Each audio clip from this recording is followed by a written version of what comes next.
Hello বন্ধুরা, তো আজকে আমার মা নিরামিষ মোগলাই বানাবে। তার জন্য আমার মা কী কী নিয়েছে এবার দেখাবো, চলো। এখানে নিয়েছে হচ্ছে বাঁধাকপি, তারপর হচ্ছে গাজর, এখানে আছে আলু, ফুলকপি, তারপর হচ্ছে লঙ্কা আর ধনেপাতা।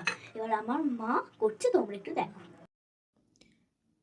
প্রথমে কড়াইয়ে তেল দিয়ে কপিটাকে অল্প ভেজে তারপর আলুটাকেও দিয়ে একটু ভাজতে থাকবো।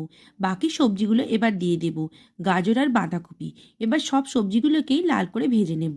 তারপর পরিমাণ মতো লবণ, হলুদ, লঙ্কা আর 3 রকমের সস দিয়ে দেব, সোয়া সস, টমেটো সস আর চিলি সস। তারপর দিয়ে দেবো কোচানো কাঁচা লঙ্কা আর ধনেপাতা।